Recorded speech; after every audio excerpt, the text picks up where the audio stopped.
Okay, so for number 20, this is very similar to like a chemistry conversion problem. All it is just a conversion. So we're trying to change it to miles per hour. What you want to do first is you want to take your diameter, and it says it's 26.6. We're going to need this to be in, we're going to need to talk about the radius instead of the diameter. So if the diameter is 26.6, if we divide that by 2, that'll give us the radius is 13.13. And what we're going to need later is the radius is proportional to 1 radian. And this will be the conversion that we're going to have to use in our problem. Okay, the radius and the radian are equivalent to each other, so they're proportional. So we're going to start with the 800, and it says we have 800 revolutions per 1 minute. Okay, revolution just means it goes around the circle that many times per minute. Okay, that's how many times the wheels go around. So I'm going to work with the time part first. So we want this to be miles per hour, so we need to say hours. So I'm going to get rid of minutes.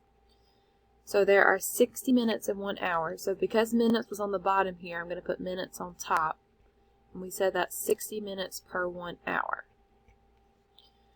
So because I have minutes in the numerator and the denominator, they can cancel each other out, and we are left with our hour here. So we took care of the time. That was pretty easy. Okay, so now we got to change the revolutions here. We got to change it to miles. So revolution means 1 time around the circle, and we know that 1 time around the circle is 2 pi radians. So because revolutions was on top, we're going to put revolutions on the bottom. 1 revolution, so 1 way around the circle, is 2 pi radians. Okay, so because I had revolutions here and here, they can cancel. Alright, so now is when I'm going to use this conversion that we made up here. So we said that 13.13 inches goes with 1 radian. So because radians was on top here, we're going to put radians on the bottom. And we said 1 radian gives us 13.13 inches.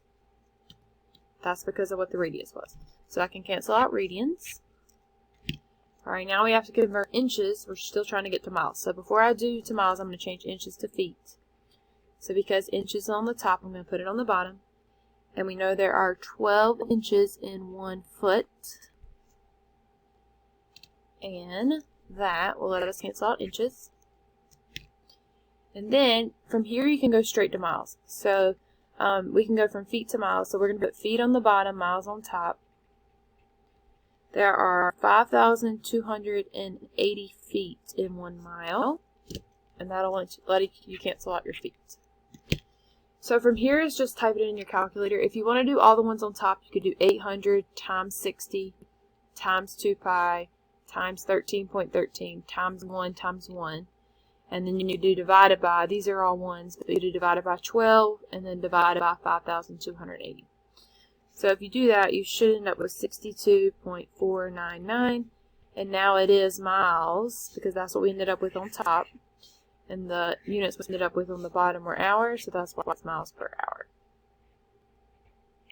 So that's how you get